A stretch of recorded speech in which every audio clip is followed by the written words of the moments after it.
Next item of business is the financial reports from the Council on Finance and Administration, which starts on page 27 of the pre-conference report. The chair will recognize CFA Chair Reverend Weldon Barres. All right, thank you, Bishop. I'm Weldon Barres, white male, used to be young at one point in my life. I'm a senior pastor at First United Methodist Church of Lake Charles, and I'm giving the first report of the Council on Finance and Administration. A man by the name of Harry Denman was not an ordained pastor, but he was a well-known Methodist evangelist. I love the story that he told about a Methodist woman who went to visit her pastor one day. She told him that her husband had a serious heart problem. And she said, he has just been left $500,000 by a wealthy uncle. She added, could you please do me a big favor and tactfully go to see him and break the news to him so it's not too big a shock? So the pastor went to visit the heart patient. They talked about all kind of things, all kind of different subjects. They talked about the economy and sports and the weather. Finally, the pastor said, well, John, let me ask you a question. What would you do if you suddenly had $500,000? He said, I would give half of it to the church. And the pastor promptly died of a heart attack. The scripture says, a joyful heart is good medicine, but a broken spirit dries up the bones.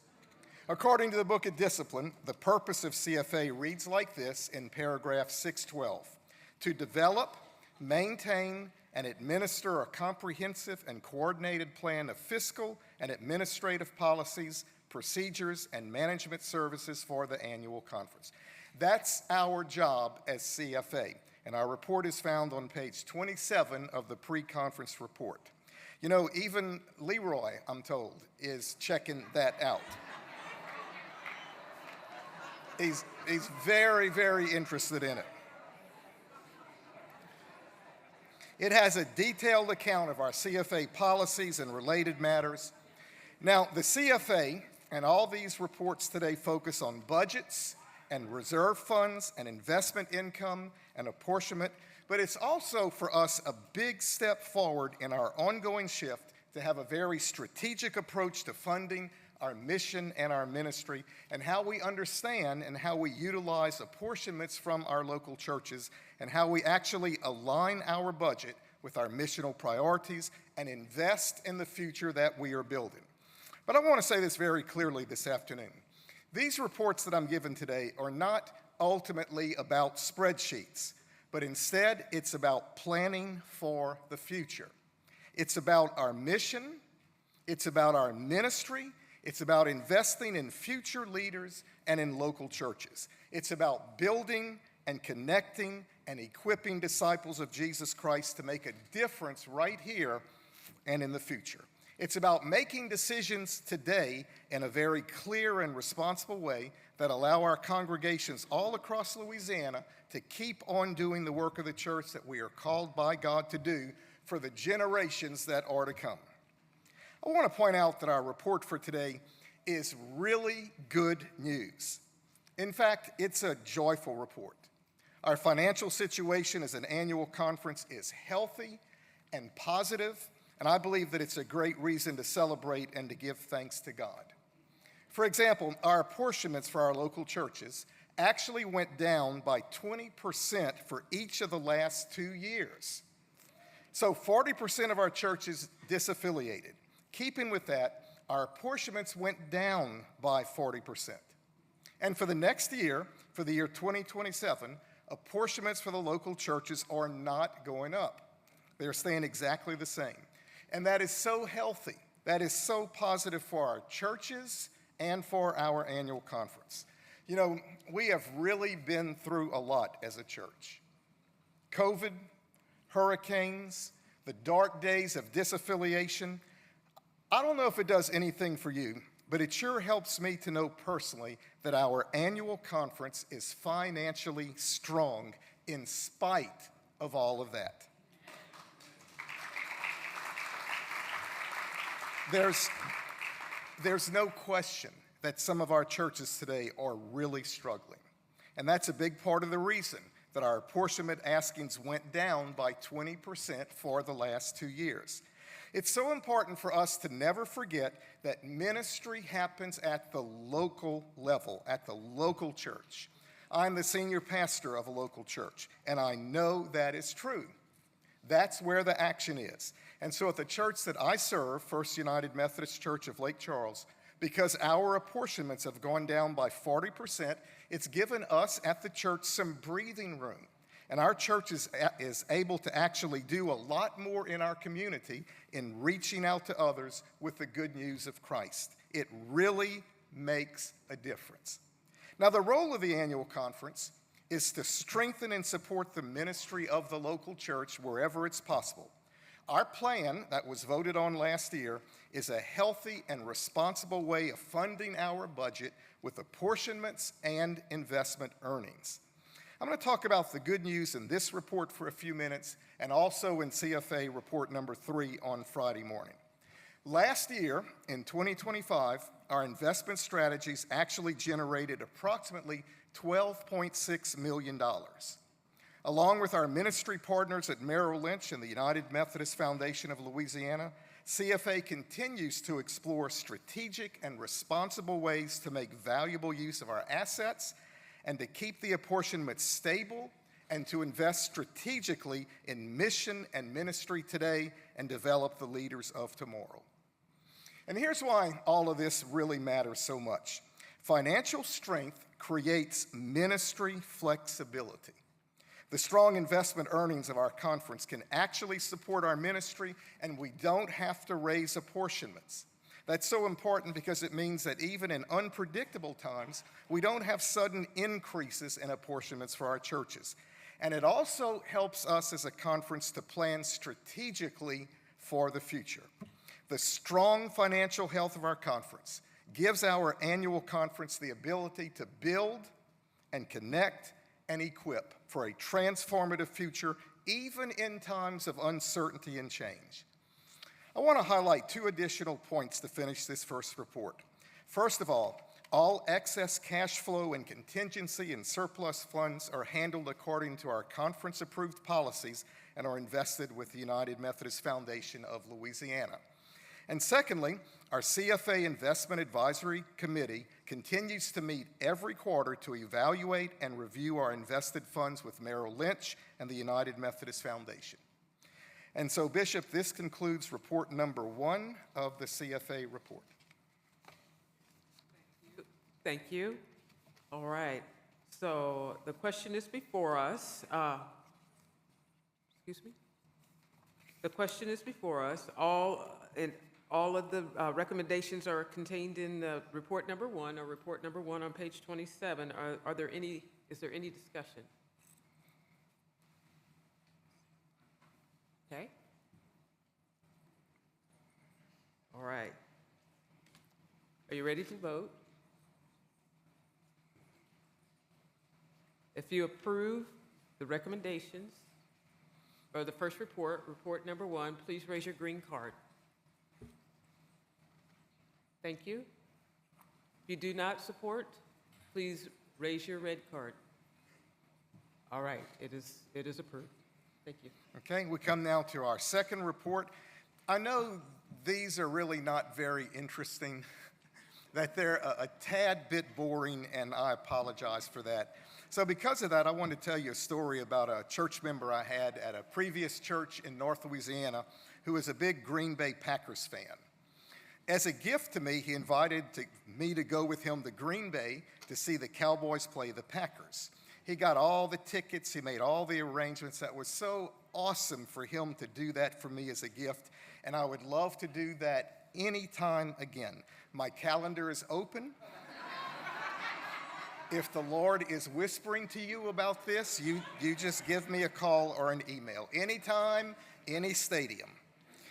That was an amazing trip. The Green Bay Packers in Lambeau Field. I love the cold weather. I love the friendliness of the people up there. The atmosphere was just incredible. Now, of course, at the big game, I had to be loyal and faithful to my own team, and so I quietly wore a Dallas Cowboys sweatshirt. Now, let me tell you, That called for an act of courage because I was surrounded by a sea of green and gold. The rabid Packers fans were everywhere. Some of them were a little bit off, if you know what I mean. Some of them were a little bit intoxicated. Thousands and thousands of them. I felt very much out of place. On their first possession, the Cowboys drove down the field. They got a field goal, 3 points. So I clapped very politely because I didn't want to offend any of the 70,000 plus people in green and gold. Anyway, the Cowboys scored, and right away, a young college-age guy on the row behind me tapped me on the shoulder, and he smiled, and I turned around, and he gave me a high five. He was wearing a Dallas Cowboy cap. And then he said to me, "It's only us, but we have to stick together." He was right. It was a terrible game for the Cowboys, but something helped that awful defeat to be a little bit more tolerable, that guy sitting behind me. Every time that we scored, we celebrated. And every time that Green Bay did something great, which was all afternoon, we shook our head. Those words have really stuck with me over the years. It's only us, but we have to stick together. And you know, that's true for all of us as believers in Christ and as proud and thankful United Methodists. We have to stick together, right? We're all on the same team. CFA report number 2. It includes 3 things: the auditor's report for 2025, a treasurer's report for 2025 with very detailed financial statements, and then a listing of our churches and the percentages that were paid of our conference apportionments for 2025. I hope that everyone has had a chance to look these over and read them all over. All totaled, it's 86 pages of financial reports. Let me tell you, it is invigorating reading. I call to our attention the annual special Sundays with offerings. There's a list of those special Sundays right there. I want to highlight the Minister's Emergency Fund.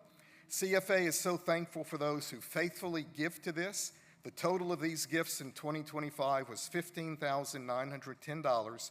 4 grants to clergy were given in 2025 of $1,500. I also think that it's helpful for us to know that our conference financial reports and all the activities and reserves that we have are posted on the conference website every quarter. And any time that you might have a question about any of these facts and figures and statements, please call our conference treasurer, Steve Barlow, at the conference office, or send him an email and he will get right back to you. So Bishop Williamson, that concludes CFA Report 2. Thank you. The auditor's report is before the conference for consideration. The question is on the adoption of the December 31st, 2025 auditor's report. Are there any questions? I see none. All right. So the motion requires a majority vote. The question is on the adoption, again, of the December 31st, 2025 auditor's report. All those in favor of the adoption of the December 31st, 2025 report, please raise your green card. Thank you. Those opposed, please raise your red card. Thank you. It is affirmed. Thank you. We come now to the introduction of CFA Report 3. Our 2027 proposed budget begins on page 98. It's presented now, but it's going to be voted on at the end of CFA Report number 3 on Friday morning. If anyone has any questions, don't hesitate to ask. Steve Barlow and I, along with Dr. Van Stinson and other members of CFA, are happy to answer them. I want to say once again that CFA strongly believes that apportionments to our local churches should not go up. And so our budget for 2027 has apportionments for local churches keeping stable at the same rate as in 2026. Our budget for 2027 is divided in 2 main areas. First of all, the general church and jurisdictional apportionment of $1,183,492. And then secondly, our annual conference and district-controlled expenses of $3,912,273. And so the total proposed budget for 2027 is $5,095,765. That's an increase of 7.19% from the 2026 budget an increase of approximately $342,000. But it's important to point out that 49%, or $166,000 of this increase, is actually funding that we're using for leadership development, communications and youth, areas that are currently being funded out of our reserves. The additional spending of $176,000 is to cover 2 additional positions, a controller for the annual conference, and then a part-time administrative assistant for the Southwest District, and then also projected increases in both legal and auditing fees and adjustments in clergy housing allowances to comply with a change in Westpath pension allocations. And then also CFA is recommending that in the year 2027, congregational vitality and Black church ministries continue to be funded from our reserves, and that our annual conference continues our commitments to camping and discipleship and mission and mercy, the Board of Laity, higher education, campus ministry, the Louisiana Interchurch Conference, and that both Dillard and Centenary continue at the current budget levels. And our goal and our plan is to align our financial commitments with our mission priorities going forward. And I have to point out once again, all of this is not about spreadsheets and numbers. It's about doing mission and the ministry of the church.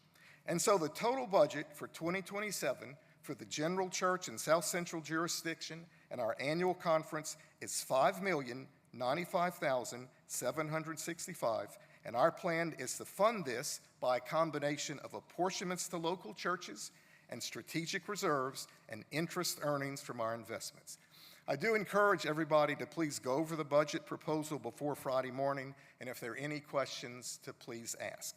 So Bishop Williamson, that concludes the introduction of CFA Report 3. All right, thank you very much. So you have an opportunity to review the information in advance of the vote. However, the report will be open for questions and discussion and voting during the business session 6 on Friday, June 12th. Again, this is only an introduction, and you can send questions to CFA, to Reverend Barres, the chair. And so thank you, Weldon. Okay, thank you.